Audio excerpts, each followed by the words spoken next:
All right, up first we have Aries rising and sun. So this eclipse is going to be taking place in your seventh house of relationships, which means that the moon and the south node are in your seventh house and the sun and the north node are in your first. So whenever I see something like this, it's going to definitely impact you guys more because the north node is in your sign. The eclipse is taking place along this angle, the first and seventh house axis. And so it's definitely going to, again, leave some kind of lasting impression or impact on your life, especially concerning your relationships and your sense of independence or your sense of self. So with this, I really get the feeling that you guys might be having to address some things from the past. This is very similar to the overview that I gave at the beginning, which I might link as a separate video. So make sure you watch the overview because that is going to be very much linked to your experience. But with Venus, the ruler of this eclipse, in the 12th house, next to Saturn, there is likely some element of the past that is going to come up during this period of time. Something that you may have to address that has been hidden, or something that you've kind of refused to consciously acknowledge, but maybe has been in your awareness within the subconscious. So I think there's going to be some element of that coming into play, almost like we're kind of forced to awaken, forced to see things, and hopefully be direct in our approach of communicating about those things. Venus in Pisces is not always the most direct. Instead, it's actually quite the opposite. It's a little bit more passive, a little bit more complacent in terms of like not wanting to rock the boat and being a little bit more like, chill about things.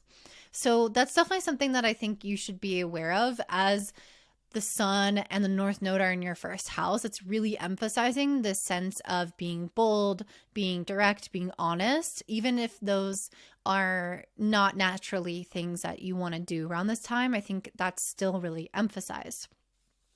I pulled this muscle card for you guys, and this is about tension, power, and opposing forces. So I'm really getting the sense that there's something going on here within your relationships. And it doesn't have to be just romantic relationships. It could be really any kind. But I'm getting the sense that there is like a tension or opposing energies happening here that you're having to finally address.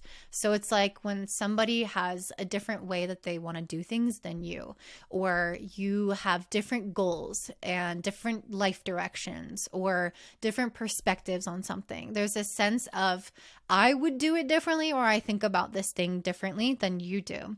And I really feel like there could be this potential for conflict that could come up with this, where it's going to be really important to, again, address these things head on, where there could be incompatibilities or incongruencies or ways that we're not working effectively with somebody important in our life. This could be a family member, somebody at work, an intimate relationship, a friendship. There's something about some working relationship where you could be doing things in a more harmonious way.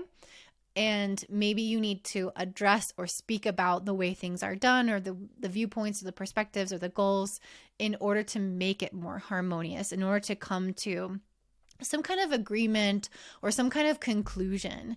And I think that's super important, especially when it comes to things that are, again, related to the past, because Venus is in the 12th house. So there could be things that you have kind of been secretive about, or that you haven't, really thought about or really addressed in your relationship or the dynamic, or maybe it's just something that there's more to the story there, and there are elements that do connect to maybe past feelings or things that you've suppressed.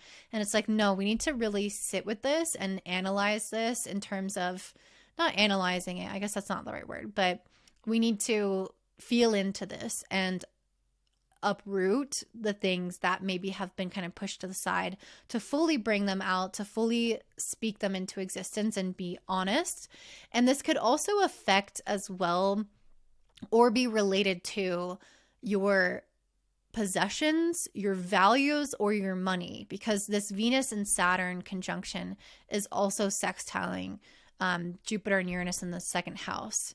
So there's something about your money, values, self-worth, or possessions that ties into this whole storyline. So it's like, okay, maybe I'm working with somebody and I'm not getting paid as much as I would like, and that's causing a weird issue because they get paid more than me and I've been ignoring it, and now I'm going to address it. So that's a weird example, but there's something here where there's a little bit of a relationship to our material world, or what we really value, or how we value ourselves, that plays a role in maybe some of this honest communication that we need to have in our dynamics with other people.